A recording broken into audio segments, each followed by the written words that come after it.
Let's go through my prize picks for day 2 of CDL Champs. I already have my 6 picks pre-selected here. I haven't submitted them yet because if I wait till 10:30, it's currently 10:25. I actually get my $20 back if I end up losing. So I figured I'd just wait the extra few minutes before submitting my my picks for today. But I have my stat lab pulled up for each of my picks. So we're going to go through exactly why I picked what I picked. So first things first, we have Kleenex. I'm going for the under on maps 1 through 3 kills.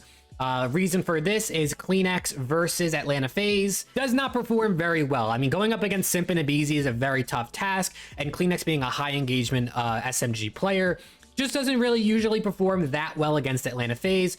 You can see here, I mean, his average is 44 kills against them in a series, whereas this is 54, so looking like the under is a good pick. My second pick is Ghosty. I'm taking the over on his maps 1 through 3 kills.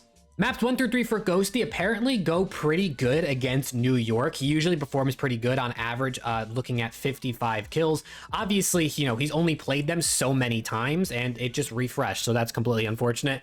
But yes, just trust me, I looked at these things and Ghosty on the over versus NYSL looks pretty good. Plus, yesterday on day 1, Ghosty looked really, really good, especially in the respawns. So I think that he's going to perform pretty good. Next up, another pick for the NYSL Optic series. I have Priesta. I'm taking the under on his map 1 hardpoint kills.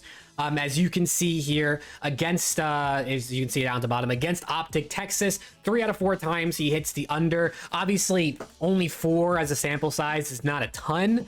But I think, you know, overall, he's definitely underperformed as he usually does against Optic. And, you know, Optic was playing pretty good yesterday. And at least in maps 1 and 2 yesterday, NYSL struggled. So maybe they come out a little slow again. Hydra obviously is probably going to fry. So I think there's less kills on the map for Priesta. And I can see him hitting the under on map 1. Then I'm taking the over on map 1 kills for Mac against the LA Thieves. Reason for this being he does very well against LA Thieves in hardpoint. You can see here 5 out of the 6 maps in hardpoint he hits the over. Mac's also a very high engagement player. He runs around, he gets aggressive, gets in your face, and that means that he's going to get a lot of kills. He's also going to die a lot, so he might end up with 25 kills and 35 deaths, but he's probably good for the over on the kills, in my opinion. 21.5 isn't anything too crazy, and he's done it a lot against the Thieves. Although I still think Thieves are going to win, and I still hope they win. Speaking of the Thieves, I'm taking the over on Envoy's control kills in map 3. Envoy is one of the best control players in the game. If you haven't watched or looked at the stats, he's very, very good.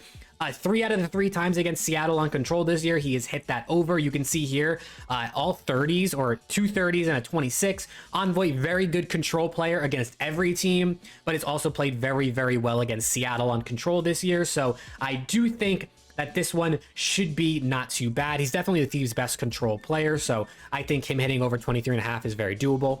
And last but not least, I'm taking the under on Celium's map 3 control kills. As you can see here, versus Toronto, he hit the under 5 out of 7 times this season. He's not a very fast player, I'm sure, as we all know. He definitely sits back and plays, you know, a lot of head glitches and kind of like holds down lanes, which he does his part on the Atlanta FaZe team, but he's definitely not someone who's going to go out and get a ton of kills, although he does have a high KD in control, mainly because he doesn't die that much. So he'll get his kill and he'll survive, and that's how Celium plays. So I think taking the under on this makes a lot of sense because he tends to hit the under, especially against Toronto anyway. And yeah, these are my picks. I'm going to do the $20 to win 500. Obviously, it'll be less than that if I get 5 correct, and even less than that if I only get 4 correct. But we will see. I'm literally have to wait 1 more minute before I can submit this to get that after 10:30 flex play. I don't know what they even call it, whatever this promotion is that they're doing. And yeah, these are my picks for day 2 of CDL Champs. Let me know what you think down below in the comments, and hopefully I'll see you in the next one.